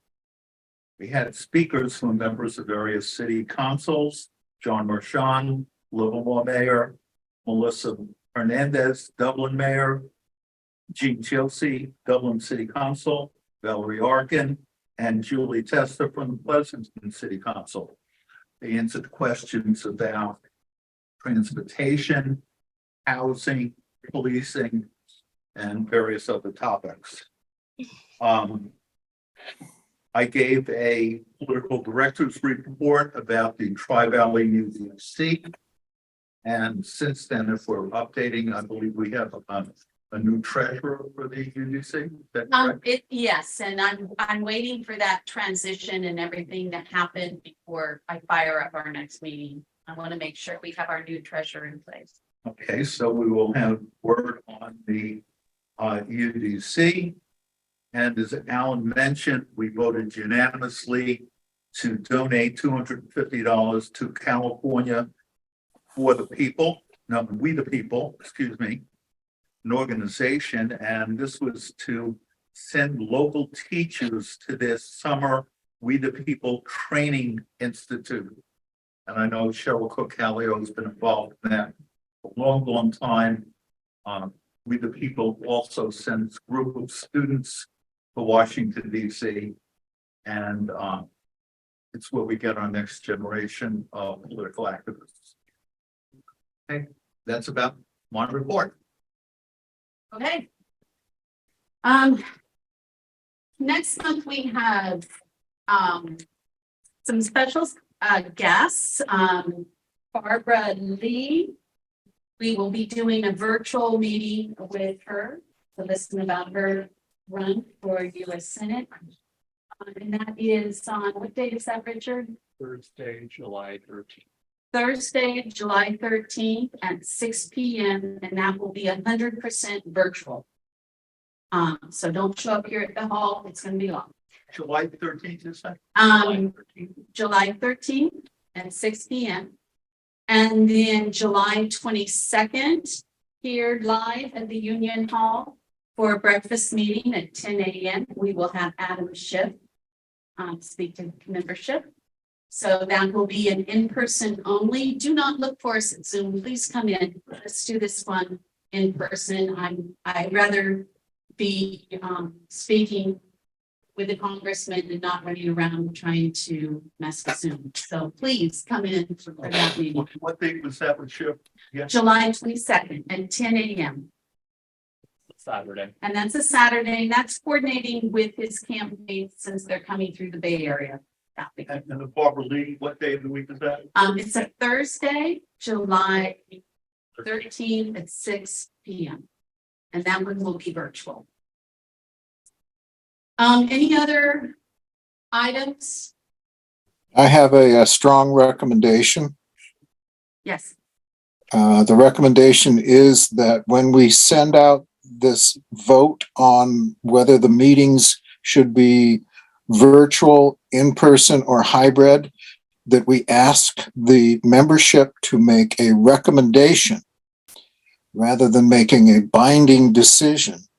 I think that this is an important factor, and that I think the people who know the club and have both the history and the skill to make the decision as to whether such an important matter as eliminating live meetings, that should be residing within the executive body only.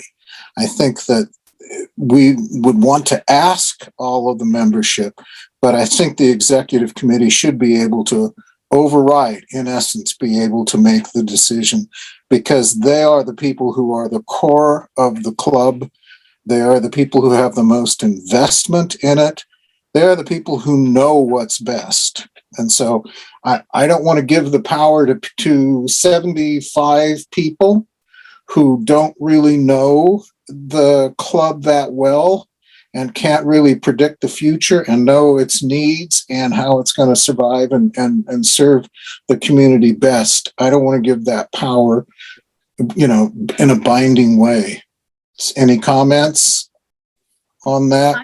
I understand what you're saying. I consider this the members club, not just mine. And I would really like to hear what they say. I guess it's a matter of verbiage and the way I write that. Yeah, recommendation. What does they feel? This club, in this parking lot, you may remember, you were there. Yeah. Ron was there. Yeah. Several of you were there. Changed the rules that said that the executive board makes the decision about whether or not this goes live or electronically. That it's up to the discretion of the board.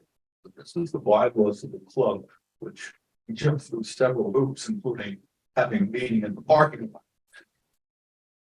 Oh, so this is already a decided issue. It does belong to the executive board. Right. So what I'm saying, you're following the bylaws. Okay. Yeah. Okay. Thank you. I will make that clear, Ron, that we're just asking for feedback, but I do want to hear from the members. Yeah, I think that's important too. Anything else? Any other important business, Richard? Anything else?